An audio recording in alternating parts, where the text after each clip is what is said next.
Olá, queridos, mais uma vez com vocês aqui, eu, pastor João Márcio, para darmos seguimento ao nosso estudo sobre crescer na oração. E hoje com um tema bem interessante, que vamos falar sobre a oração de confissão. Semana passada nós falamos sobre ouvir a Deus e hoje nós vamos falar um pouco sobre a oração de confissão. E o texto que a gente está estudando é a primeira carta de João, capítulo 1.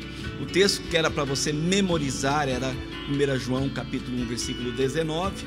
E o texto para estudar as perguntas seria 1 João 1, de 5 a 10. E as perguntas que seguem aqui, fazendo um resumo breve, daquelas perguntas que eu enviei para vocês, o que quer dizer andar na luz, segundo o texto diz, o que quer dizer andar ali na luz, andar na presença de Jesus, querido, andar, porque Ele é a luz do mundo, e andar na luz andar naquilo que Ele nos ensinou, na sua palavra, assim como nós aprendemos lá no módulo da palavra, andar segundo a orientação da palavra de Deus. E o que significa o versículo 9 dizer que Deus é fiel? Significa que Ele é fiel naquilo que Ele promete, naquilo que Ele fala, Ele não abandona os seus, Ele não abandona o seu povo, aqueles seus filhos, Ele não abandona nem a gente nos nossos pecados, Ele é fiel em nos perdoar, como Ele prometeu na sua palavra, Em Jeremias capítulo 31, 34 diz: não ensinará jamais cada um ao seu próximo, nem cada um ao seu irmão, dizendo: conhece ao Senhor, porque todos me conhecerão, desde o menor até o maior deles, diz o Senhor, pois perdoarei as suas iniquidades e os seus pecados jamais me lembrarei. Também lá em Hebreus 10, versículo 22 e 23 diz: aproximemo-nos com sincero coração, em plena certeza de fé, tendo o coração purificado de má consciência e lavado o corpo com água pura. Guardemos firme a confissão da esperança sem vacilar, pois quem fez a promessa é fiel. Então o Senhor é fiel, tratando do nosso pecado, para que nós possamos andar novamente com Ele na luz, como diz a palavra. Então uma outra pergunta é: qual o significado, assim como a palavra fiel, de dizer que Deus ele é justo? Qual é o significado dele ser justo? Então, Ele trata de forma justa a nossa vida. Deus ele é justo com seus filhos, que Ele ama, e também em tratar com o pecado, que Ele não pode tolerar na sua presença santa, não é? Como diz João, capítulo 2, versículo 1 e 2, diz: se não fosse pelo sangue de Jesus Cristo derramado na cruz para a propiciação dos nossos pecados, Deus seria justo em nos condenar. Então, é o sangue dele que nos purifica e nos torna justificados. Lá no versículo 1 e 2 diz: filhinhos meus, essas coisas vos escrevi para que não pequeis. Se todavia alguém pecar, temos advogado junto ao Pai, Jesus Cristo, o justo, e Ele é a propiciação pelos nossos pecados, e não somente pelos nossos pecados, mas também pelo pecado do mundo inteiro. Então Ele pagou o preço justo pelo pecado, e o preço que Ele pagou foi exatamente a sua morte na cruz, e com isso Ele pagou e Ele limpou-nos de todo o pecado. Então, qual é a quarta questão perguntada aqui? Quais alguns princípios dessa passagem relacionados em receber e estender perdão? Isso é bem interessante, viu, queridos? Muito interessante a gente pensar que eu preciso tanto receber o perdão, como aprender também a liberar o perdão. Primeiro é o reconhecimento.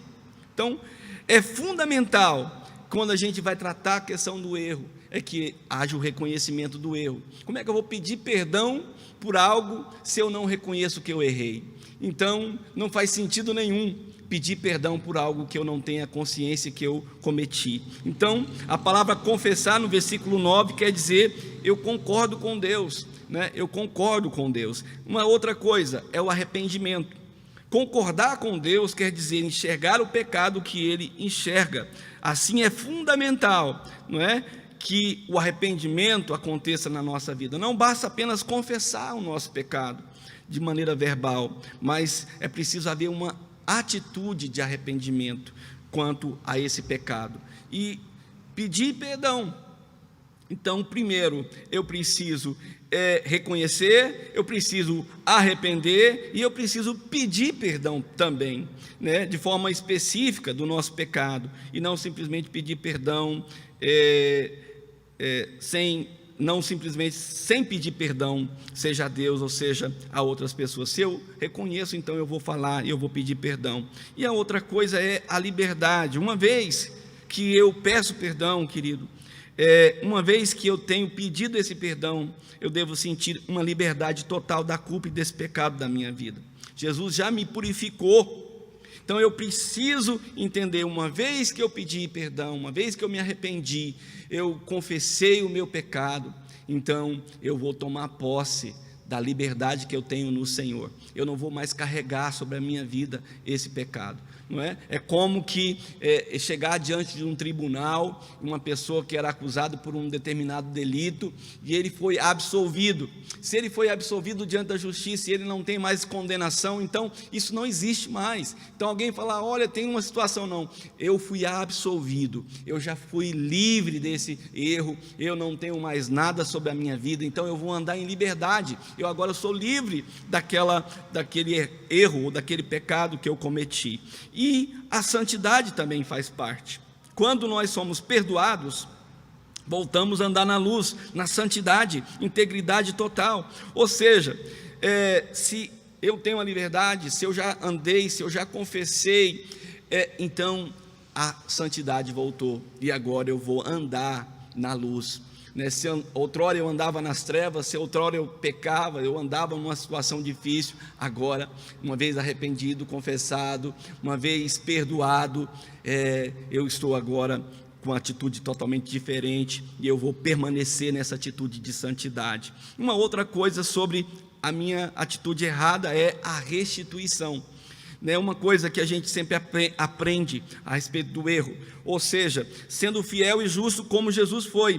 O último passo para corrigir o mal que nós fizemos é a restituição. Isso vai demonstrar a nossa fidelidade à pessoa que nós ferimos e demonstrar a nossa justiça, sendo que não pensamos que nossas palavras simples de pedir perdão equivalem ao mal que nós fizemos. Então a gente vai fazer a restituição, que demonstra frutos de arrependimento. Lá em Mateus 3, de 8 a 10, vai falar do fruto de arrependimento. Ou seja, quando nós restituímos o erro que nós causamos,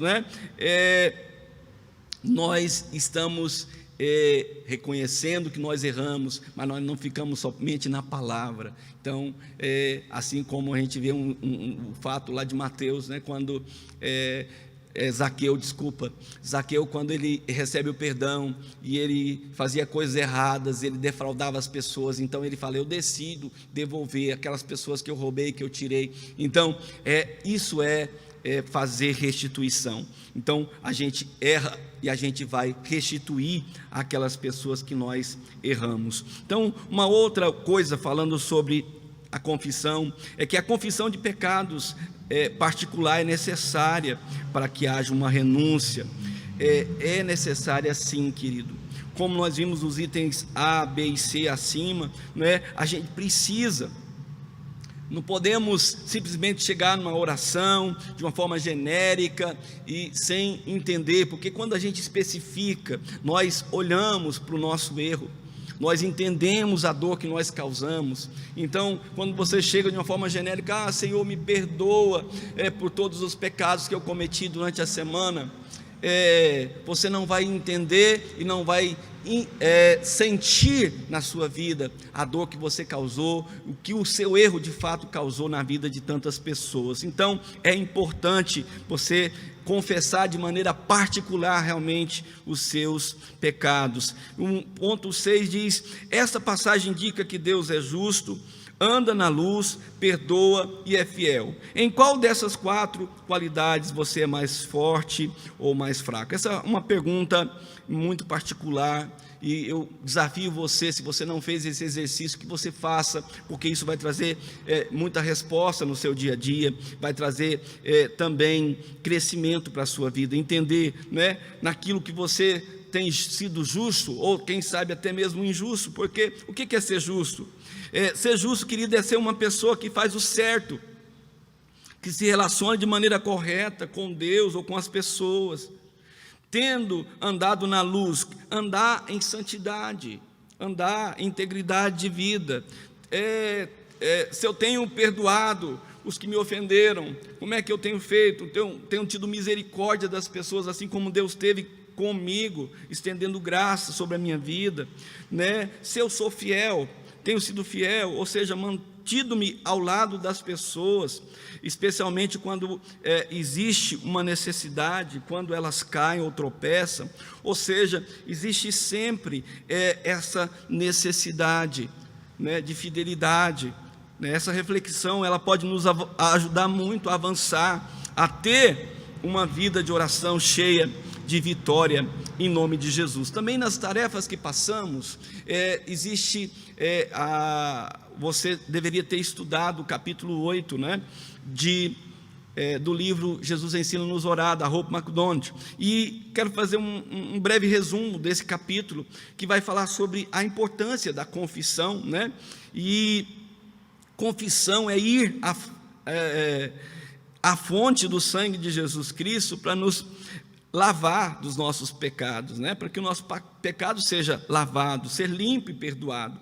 É ser revestido com vestes imaculadas, brancas, pela justiça do Senhor. Por isso que o texto de 1 João 9 diz: se nós confessarmos o nosso pecado, o Senhor é fiel e justo para nos perdoar os pecados e nos purificar de toda a injustiça. Eu gosto de pensar nesse versículo comparado à esponja que deve ser usada diariamente, né? Quando em oração você chegar à parte da confissão, pare por uns instantes, peça para que o Espírito Santo te ilumine e deixe que a luz dele penetre em todos os recantos da sua vida, revele tudo aquilo que esteja impedindo você de se tornar aquela pessoa que Deus criou para que você pudesse ser, e cumprindo o propósito dele.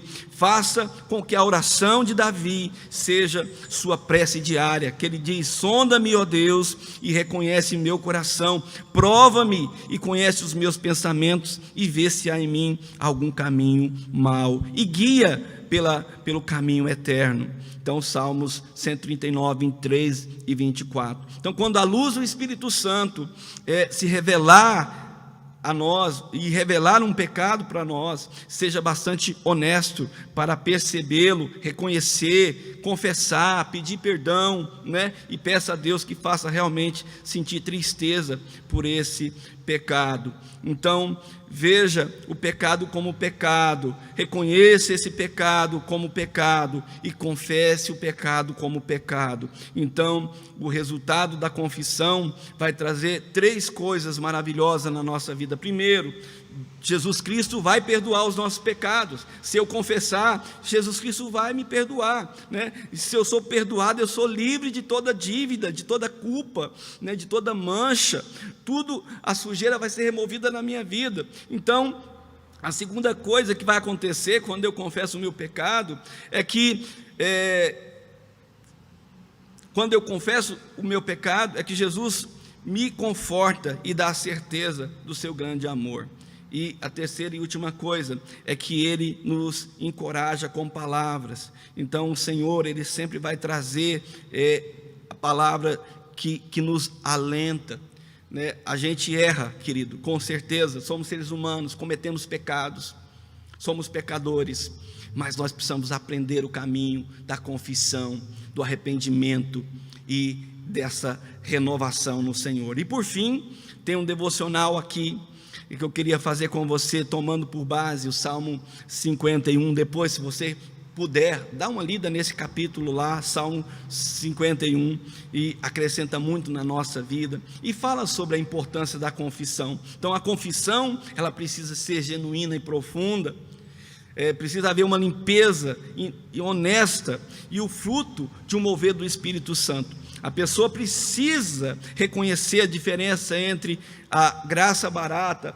que trata o pecado de maneira superficial, e a graça cara, que trata o pecado de maneira profunda, que reconhece os danos causados pelo pecado, né? Os nossos passos que Deus, que a gente deu para transgredir, precisa ser recuado no sentido de conserto, né? E aqui eu vou deixar para finalizar algumas dicas, né, que pode levar você a um caminho de confissão e de resposta de Deus sobre aquilo que a gente faz de errado. Primeiro, reconheça o seu pecado, né? No salmo que nós estamos referindo, Salmo 51, versículo 3, não é? O salmista diz: pois eu conheço as minhas transgressões e o meu pecado está sempre diante de mim.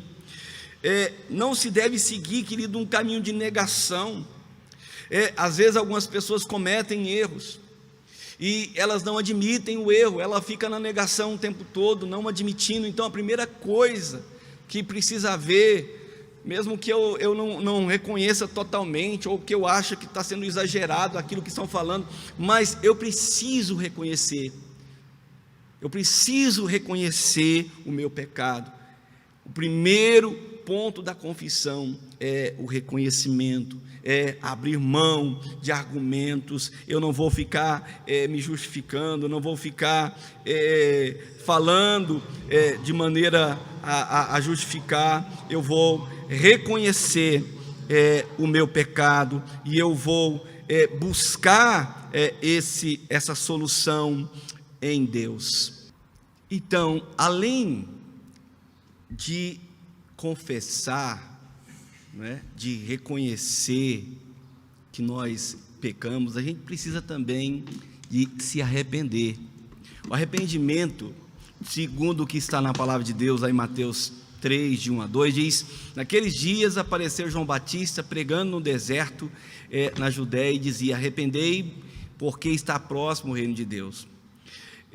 Arrependimento, quando a gente fala de arrependimento, amados, o arrependimento ele sempre produz fruto. Quando alguém está arrependido, a gente reconhece, não é só em palavras, principalmente em atitude, que também precisamos ter quebrantamento. Eu preciso me aquebrantar. O que é aquebrantar?